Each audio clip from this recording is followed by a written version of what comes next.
Hello, everyone, and thanks for tuning in to this presentation on higher education mentoring, a summary and framework of two separate mentoring programs. As we begin, I'd like to introduce my co-presenters. Mark Vermillion from Wichita State University is currently serving as the Interim Associate Dean in the College of Applied Studies.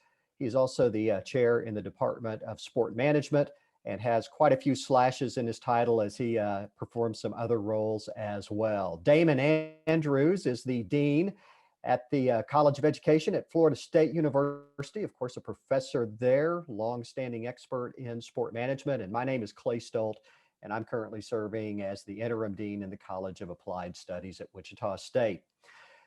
Here's an overview of what we hope to cover during this presentation today. We'd like to begin by presenting just some general information about key aspects of mentoring overall in general, but then specifically note the importance and some key research that has been done around mentoring in higher education settings and also in sport-specific fields. We did like to transition to taking a look at two different mentoring programs that have a number of programmatic and philosophical elements that we think are very important to bring to light. We'd then like to spend some time discussing the role that sport management in particular can play in helping higher education institutions and other sport organizations in developing and advancing their mentoring initiatives. And then finally, we want to loop this all back to COSMA and note some ways that the COSMA process, the COSMA approach can assist us all in crafting effective mentoring programs. Thanks, Clay. When we start thinking about mentoring in general, there's a growing body of research literature that's really examining and looking at and trying to understand the importance of mentoring and professional development. If we're sort of setting aside the coaching profession as it relates to sport and sport management in the academy and things like that, there's been a growth and proliferation of mentoring scholarship that's really just trying to look at different aspects of our sport industry. Whether you're talking about intercollegiate athletic administration, or if you're talking about among women, for example, within the sport and fitness industry. What's really important is when we start thinking about higher education and mentoring, the role and the importance that this can have for junior faculty members. As we know, junior faculty are often unaware of some of these additional responsibilities that's going to be required of them as they transition into faculty roles. And this is done in large part because of the disconnect, if you will, because those expectations in terms of the job might be slightly different than they received as they were going through their doctoral training or their doctoral programs. As a result of, if there is that disconnect, this may lead to a decrease in work satisfaction and potentially even things like burnout within the first couple of years. Junior faculty that have a mentor tend to have greater morale. They tend to have higher confidence, and this usually translates itself into scholarly success. When we start thinking about some characteristics and how it's of mentoring programs and mentoring processes and dynamics within higher education, we know that mentoring programs are growing, they're proliferating, and they're also becoming more further institutionalized within the academy. So if you look at some recent work in noticing the importance or identifying and articulating the importance of ecosystems that are going to be associated with mentoring, and this is going to be where faculty and or students or faculty and young faculty members they have purposeful and intentional engagements. And these intentional mentoring engagements are going to be and should be separated from developing those personal and friendship type relationships.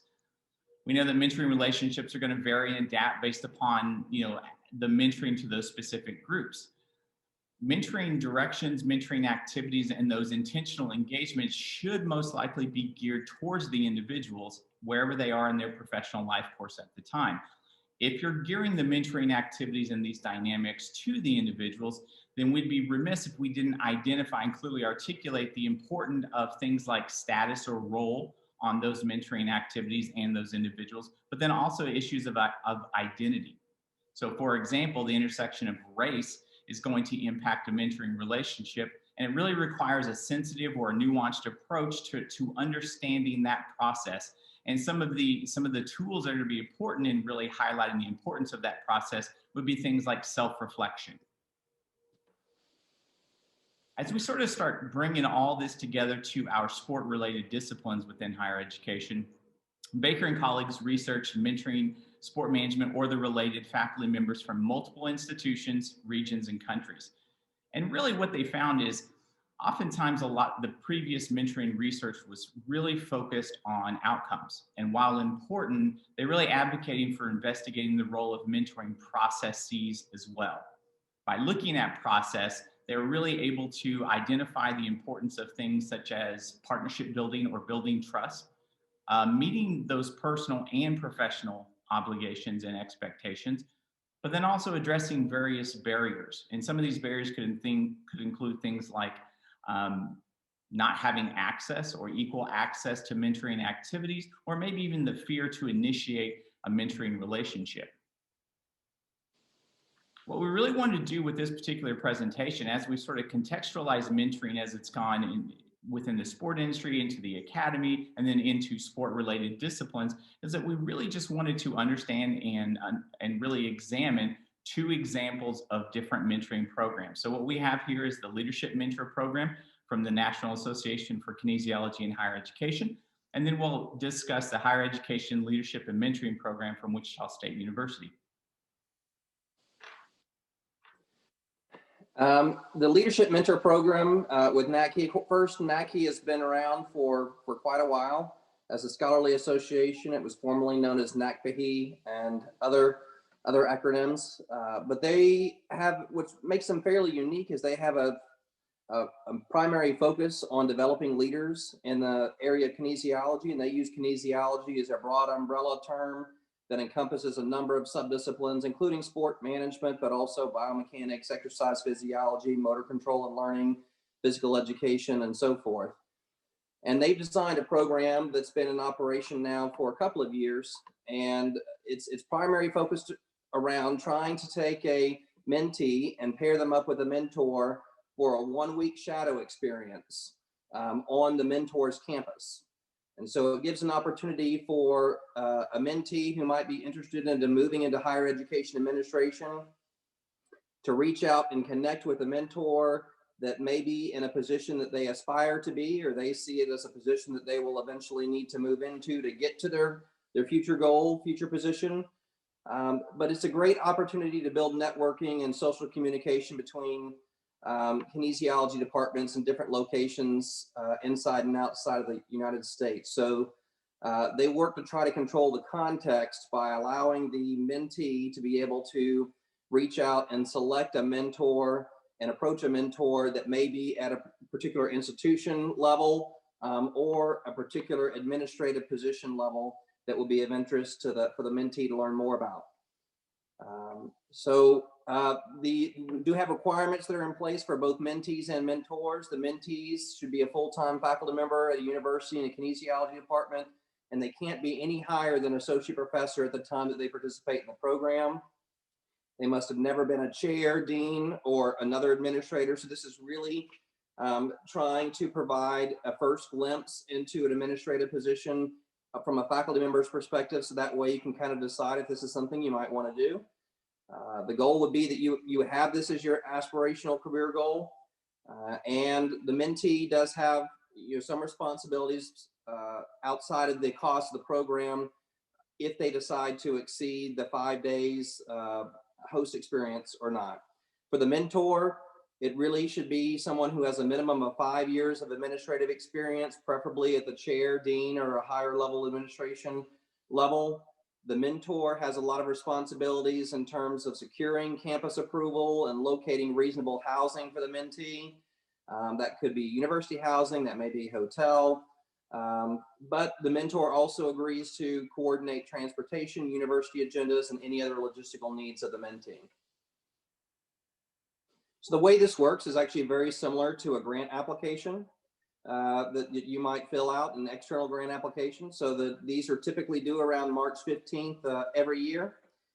And then the goal would be after your proposal is funded, then you'll be able to set up a time to work through a 5-day shadow program with the mentor. The goal is that mentor is going to try to make every single meeting and event possible available for the mentee to kind of shadow.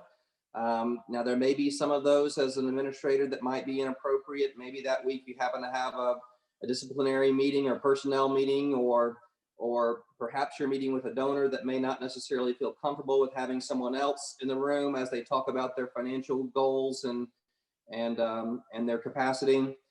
But really, you try to give the most realistic and authentic experience that you can.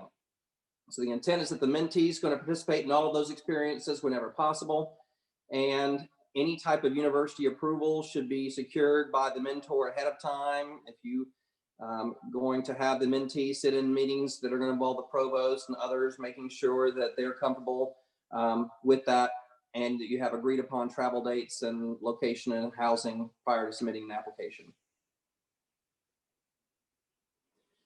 The pairings, it's recommended that mentors and mentees, they apply together for the program, and I've done that with a mentee recently.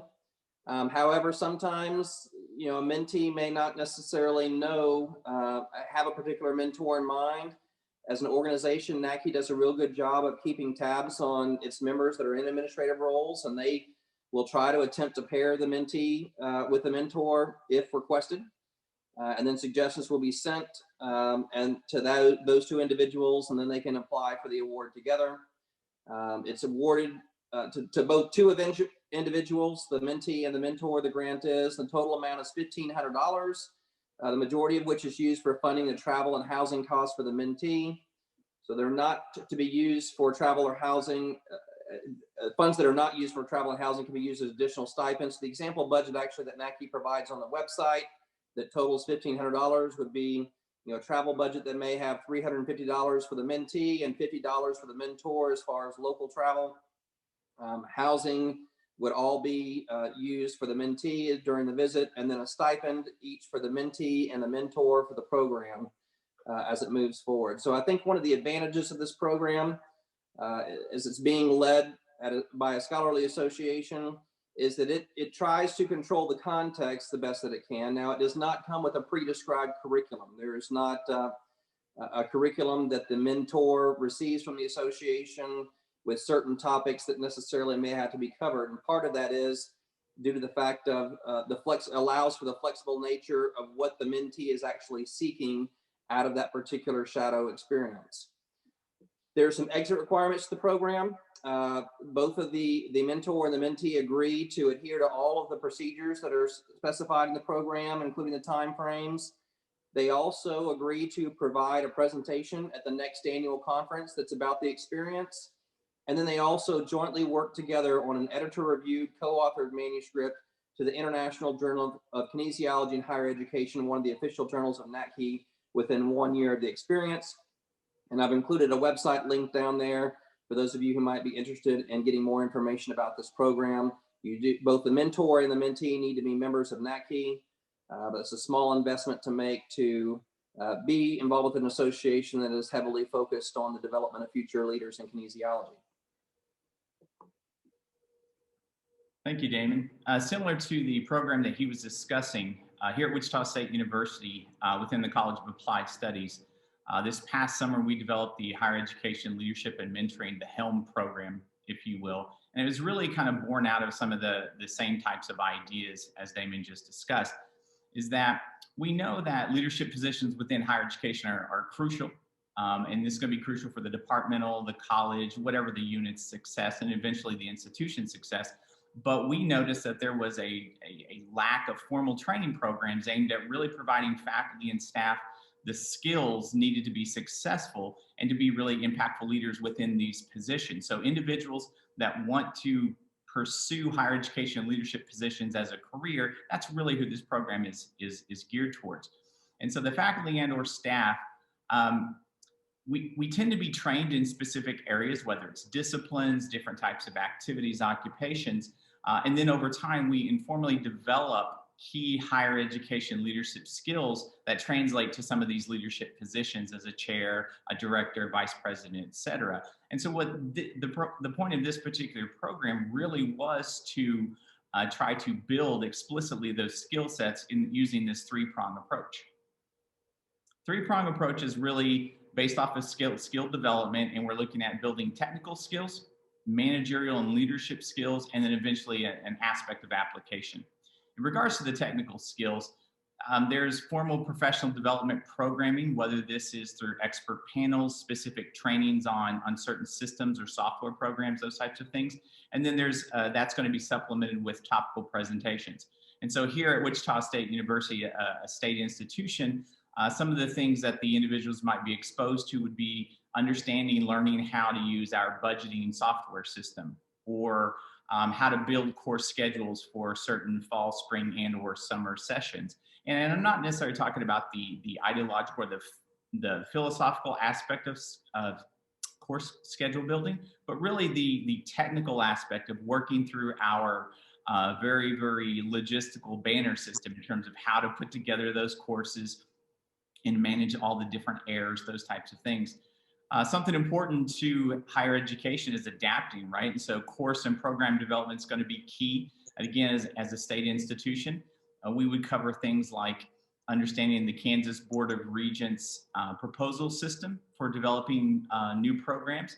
And then we have a curriculum inventory management system here as part of Wichita State, which is not just a philosophy, but it's also a logistical software program. And so learning how to use that, or learning how to report strategic planning, or learning how to engage with things like strategic enrollment or graduate enrollment management plans. That's the very, very sort of technocratic aspect of developing skills for these particular positions. The managerial and leadership skill development is really where the mentoring comes in. And program participants are assigned a formal mentor. And the formal mentor is someone that's going to help them work through the process of leadership, developing their own leadership philosophy, and really trying to sort of usher them into the experiences that they've had as a leader within higher education. We've been very lucky through our inaugural program here at Wichita State. We've had deans, associate deans, we've had assistant vice presidents that have all given their time to be a part of the mentoring program for our participants. And then finally, it's really all about application. We know this very, very well in sport management. We sort of translated that idea to this particular program. The idea here is that people are taking the technocratic information and skill sets that they're learning, and they're combining with that expanded leadership philosophy that's maybe going to be further refined through those mentoring programs.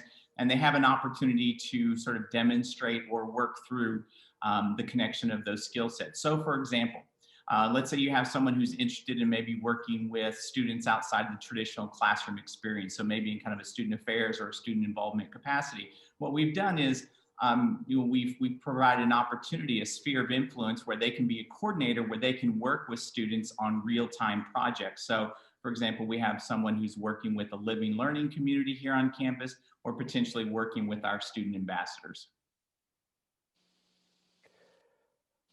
So having looked at two examples of some really excellent mentoring programs, let's talk about the role that sport management can play in advancing mentoring programs, both within our institutions of higher education and even beyond. I mean, we know from a sport management perspective that mentoring is prevalent within our field. We've seen an example in terms of a professional, a scholarly organization in which a program is held. Many of us within our institutions may have faculty mentoring programs. We may have mentoring programs that have been developed to help our students connect with alumni. And so there's an extensive set of experiences that those of us that work within sport management can bring forward in helping us advance, improve, share our mentoring programs, again, both within our particular college and university settings, but also beyond that. Another factor that really plays to our advantage from the perspective of being sport management professionals is that our particular field, our particular specializations really recognize the importance of partnership development, and relationship management is something that's being central to everything that we do within the sport industry. And so many of those same principles can be translated, can be applied in mentoring settings. And this is to our benefit, both from a college university perspective, but sometimes to other organizations that with whom we may be working. Those could be external partners. I can share one example that one of the additional roles that I'm currently playing right now is I'm the faculty athletics representative at Wichita State. And so last fall, as we were having meetings with our conference, the American Athletic Conference, about how to perhaps revitalize an internship program that conference was housing. What we did is, as we looked at the various elements of that, was we ultimately moved to adopting that same three-prong approach that the Helm program is using to fully leverage not only the applied learning opportunities that are available through an internship, but also embedding some mentoring and some professional development opportunities. So it's a much more holistic program that is much more likely to benefit the students that participate. We also find that COSMA can be really relevant to our work in planning, developing, and executing mentoring programs in a couple of different aspects. COSMA is a tremendous resource for us. First of all, one way in which that happens is as a result of the COSMA template for an outcomes-based approach to building programs and then assessing their effectiveness. That helps us to move towards quality assurance in the programs that we establish and the outcomes that we hope to achieve. It also helps bring to light areas for continuous improvement. Even the best mentoring programs can always get better.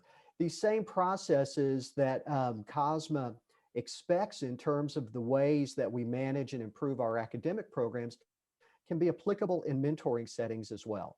And then, of course, COSMA also has a tremendous membership, and there are opportunities within COSMA for networking and for the building of relationships and sharing of information as we all talk about the different work that we're doing in the mentoring sphere that can help us all be better and move forward in that regard. So as we take a look back at what we've attempted to cover throughout the course of this presentation, we started with some more general information about mentoring, its importance, what we know within higher education and within sport. We've talked about some of the specific strengths that sport management has to offer in terms of developing and implementing mentoring programs and assisting all of us in advancing our organizations.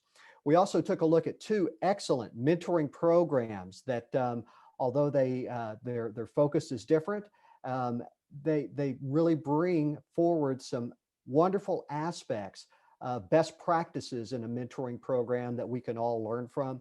And then we spent some time talking about COSMA and how COSMA can relate to our work in this area, how it can inform us, and how it can support us as we move forward.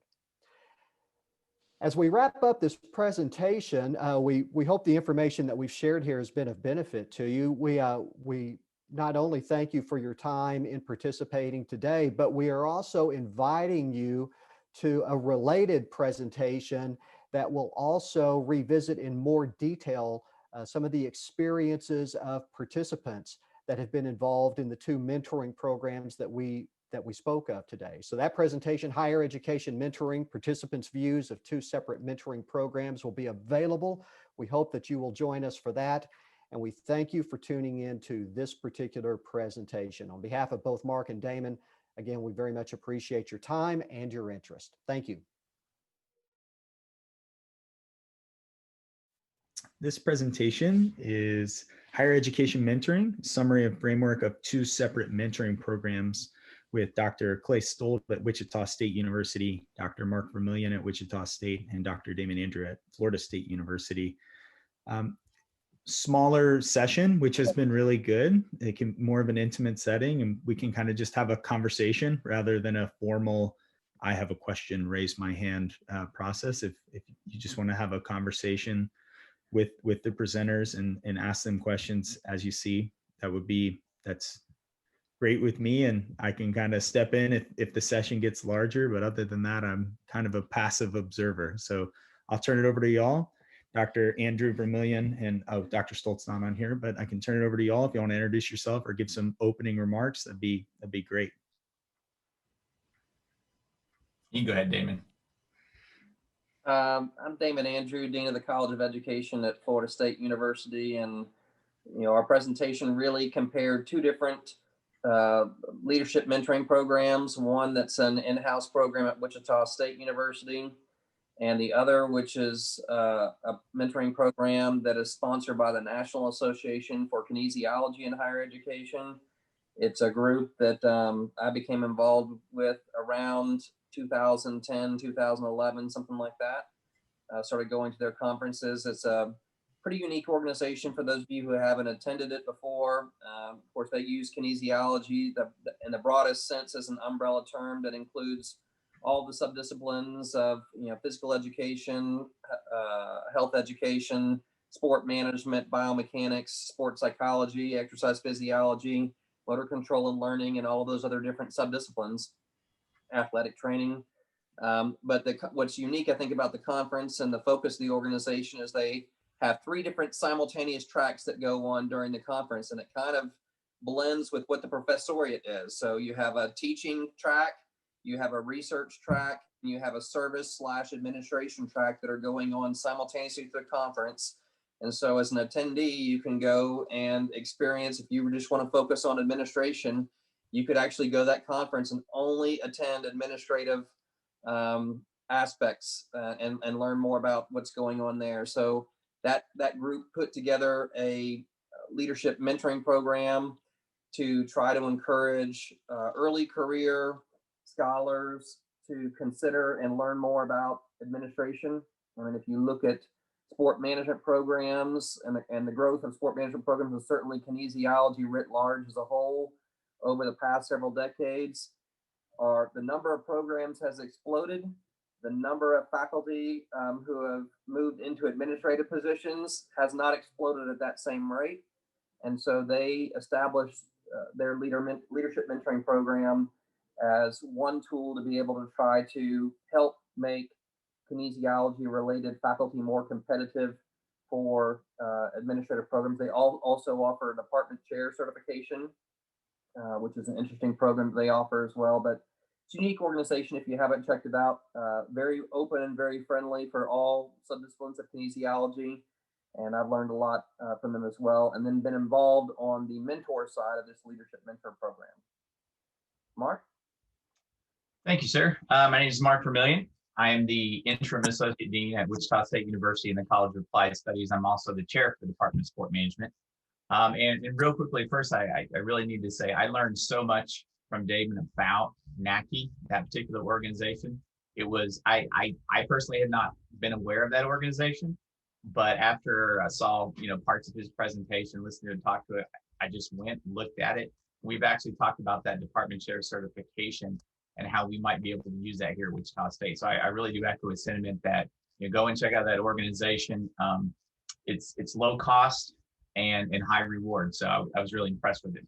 That being said, so at Wichita State, one of the things that we know, similar to probably other institutions or within the industry in general, is that there's not a lot of preparatory sort of formalized programming to develop folks as they matriculate into higher education leadership.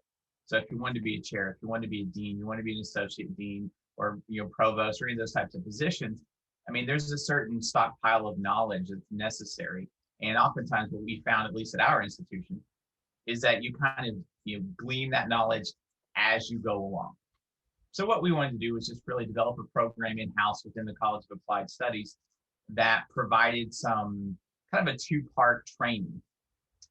Really, you have that sort of the technical aspect of, hey, here's some professional development. This is how we do our budgeting systems in the state of Kansas, which is really easy this time of year.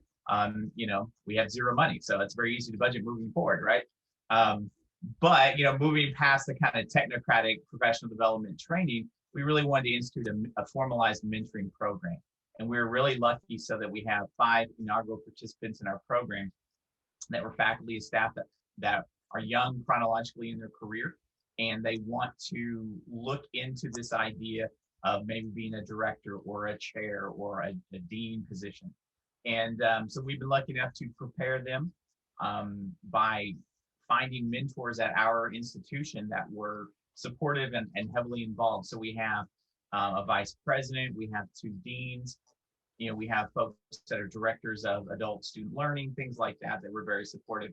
And then sort of the third or sort of tertiary aspect of the program, the first 2 really are the main thrust of the program, but this tertiary aspect really is giving these program participants almost, it really kind of comes out of the stuff that, as we talk about COSM and applied learning and outcomes assessment and things like that, it really is an opportunity for these individuals to work and apply the skills that they're learning.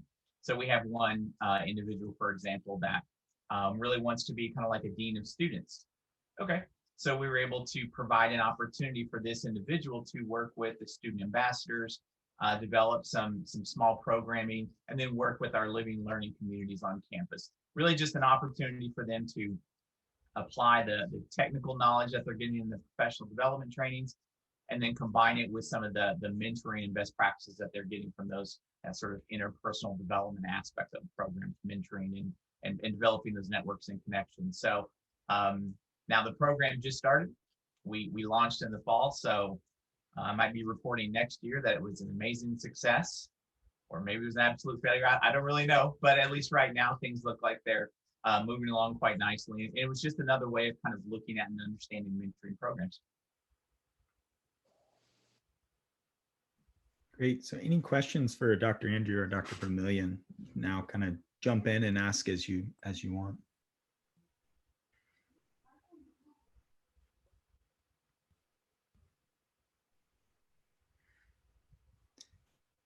Okay, I'll ask a question. So Damon, I think because the NACI has a cost to that, do the administrators cover the cost, and are you welcoming a certain number of people, or do you screen the people who want to be a part of that program, or how do you go about selecting, who you're going to support? The Leader Mentor program is actually fully subsidized by NACI. So it's basically like you writing an external grant application. You can either go in on the front end with a predetermined mentor that you've met with, or you can apply for the program without a predetermined mentor, and then the members of NACI that happen to know what might be a good fit might help you reach out and connect with that there. So the program, I think it's around a $1,500 budget or $2,000 budget they give you, and it covers travel for the mentee to come to campus and spend a week long or so in a shadow mentoring experience. And then it would include all the lodging and meals and so forth. Well, I think the candidate would be responsible for the meals. And it even includes like a slight, you can budget in a stipend for both the mentee and the mentor to cover any incidental costs that would come as part of it. So it's been interesting to see that program in particular, definitely impacted by COVID. The mentee that I'm working with now, Dr. Daniel Burke, which I probably should have mentioned at the outset, we have a companion presentation of this where we actually have the mentees with us, and they'll be on a panel tomorrow and can talk about the experiences. But it's kind of hard for me to bring in someone when all my meetings are conducted via Zoom. I think if you're on campus, it's a little easier to be a wallflower and fade in the background, and you'll still get to hear the genuine gist of the meeting. I think if we were to try to push that in a virtual environment, and you just see this strange person, as the other administrators I've been meeting with, other deans or provosts would see this person that they don't know on the other side. Are they going to still speak as candidly as they would in a normal meeting? So we decided to kind of put a pause on that. And I am meeting with Daniel usually every month, every other month, based upon what his requests and needs are. The program also requires a joint presentation and publication in their journal as part of the outcomes. And so he's wanting to do his article on leadership, and an area that I wrote my dissertation on. So we've been working together on that piece of it. And even though we haven't had the on-campus experience, and we'll probably delay that into the fall. I'd like to try to set it up to where, it's a home football weekend, and maybe he can stay over and even see interactions with donors and some other pieces. Some of that, donors may not feel comfortable with, but I'd love for him to be able to see the full range of what a week in a fall semester is for a dean at a place like Florida State. So it's no cost to the attendees, or the participants, which is a great feature of that particular program with NACHE. I'll also add that it's much less structured than the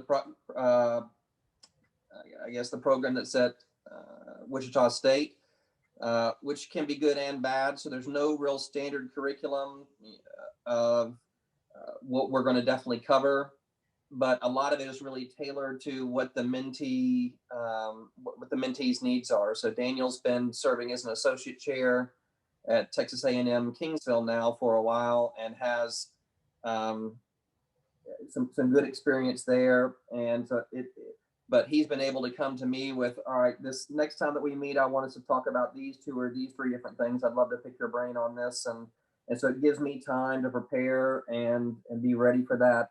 But we don't necessarily have a set curriculum that you would have. Now, their department head certification training, which is different and does cost, but it's very, very modest charge. But usually that is picked up by the university, but it does have more of a set curriculum.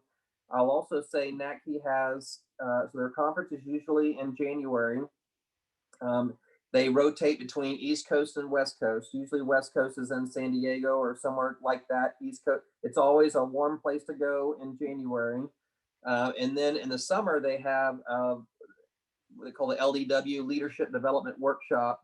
And it's a couple of days long. For a while, actually, Georgia State University in Atlanta was kind of serving as the permanent host. They've recently started moving around to different areas, but when it first started off, the goal was to provide as much high quality content for the lowest possible cost. And so they actually partnered with Georgia State, where you could stay in student dormitories for like $20 a night and everything. And Atlanta is easy to fly into. You just hop on a Delta flight and you can get direct to anywhere. So it was a very cost-effective way. They've still kept the cost down. I believe it's less than $100 or somewhere around that to do that whole leadership development workshop. And it's a fantastic low-cost way to interact with a lot of administrators, and you'll get to see kind of what the theme is every year in advance of the program and decide if you want to do it. It's usually around the first week of, it's right after NASM, I believe. So it's usually around that second or third week of June. Great, thank you. Any other questions for Dr. Andrew or Dr. Vermillion?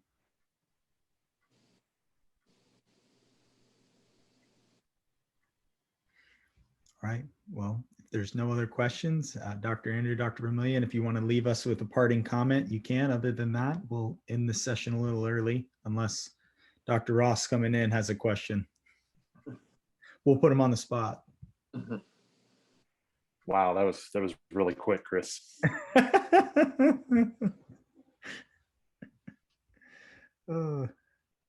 I would just encourage, you've learned a little bit more about these programs and to seek these out. It's amazing how often in higher education, we have these incredibly well-trained scholars that you spend years and years going through getting a PhD so you can learn to be effective.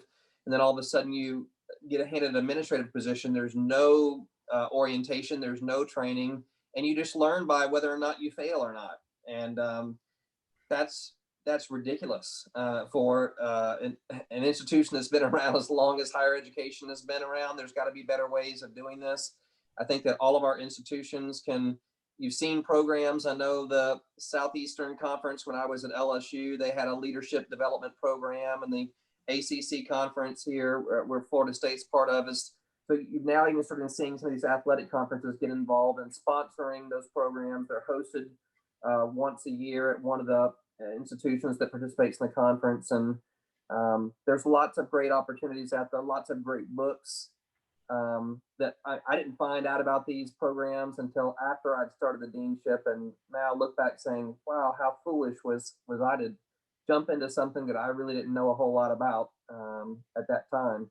So I've had to learn it the hard way, and it's a lot easier to learn it in a more structured way in advance. Definitely echo a lot of what he said. I think it's interesting, whether you're faculty or administrator, right? There's a lot of push on recruitment and retention of students. And I think maybe we can sort of apply that model to talent within our particular industry of faculty. We are attuned to supporting junior faculty so they can progress in their career. And just like Damon was saying, well, maybe taking that next step, sport managers and sport management faculty are used to, being able to handle a lot of different things, whether it's taking research and turning it into actionable outcomes, or if it's talking about critical thinking, again, trying to disseminate that to a variety of different groups. So what we have is I believe, is a talent base within sport management faculty that is greatly prepared because of the stuff that they're used to dealing with on a day in and day out basis to become leaders within higher education. And so how can we, support that moving forward? And at least for me, and I'll speak from my point of view, where my academic training is actually in history and sociology and criminology. So that's a whole long story, by the way. But as I learned an immense amount about outcomes assessment, because when I took over for Clay Stoll as chair for the Department of Sport Management, we had already attained COSMIC accreditation. So that was, baptism of fire, kind of drinking from the fire hose there, where you learn, okay, this really is how you structure these things. And that's actually been immensely helpful as I've moved into different roles. And so just, our college, the College of Applied Studies, has teacher preparation, sport management, athletic training, a variety of counseling. So accreditation really is kind of built into the culture of our college. And so as a result, when we did our university strategic planning initiative over the past 2 years, there were 4 or 5 of us from the College of Applied Studies that had lead roles in that, because we really already understood some of that. Lots of times people talk about business schools because of accreditation and things like that, strategic planning. We have a lot of that expertise in our particular college, which is kind of college of education based. So I would just try to encourage, as we find talent within our industry, having them move up, because as Damon said before, in a variety of different settings, one of the best ways to advocate for our discipline moving forward is to have people that are in those conversations, in those conference rooms, in those boardrooms, really being able to advocate for our programs, our students, and then our community partners as well. So, and Mark touched on something very important there, which is I actually think sport management graduates, because there's so many strong parallels between the sport industry and higher education industry, we have a competitive advantage when it comes to administration of higher education. I mean, both sport and higher education are consumed as they are produced. Simultaneous nature of production and consumption. You also have you have an intangible experience that you're actually driving. People don't care about the piece of paper, the diploma that they put on the wall, or the paper ticket that they have to go into the game. They care about the experience behind that. That's what drives them. There's so many similarities that I think that sport management faculty are able to pick up and read the higher education industry. I would hope better than somebody who's coming from a random background in the academy. Yet we're not seeing. I think that any healthy college is one in which that sport management is located. Any healthy college is one in which anybody in any of those disciplines could potentially be dean of that college. Now, I've been around long enough to know, and I've been at universities where there's no way in heck that a sport management faculty member will ever be dean of that college, at least for the foreseeable future, because of political reasons and so forth that are out there. But we've had a lot of faculty now starting to break through some of those ceilings, and universities are starting to see, okay, well, someone with a sport management background can be effective as a leader of a college, or even as provost or president in the case of Dan Mahoney. So I think that it's a good time for us to keep pushing. And if you see someone, a junior faculty member that has a lot of talent and or some qualities that you would like to see in a department chair or dean or an associate dean or somewhere along the ways, be sure to reach out and encourage them and tell them about these different programs that are available, because a lot of times it's that tap on the shoulder that really makes a difference, because someone may not be looking at that as a possible career at all. Yeah, one thing I want to add, which I think is kind of unique, in that we did have a person come in to our university that was qualified in our area in human performance and sport, who went to a dean role and then ended up in a VP role. And then that person, because of family things and children, decided to come back into our department.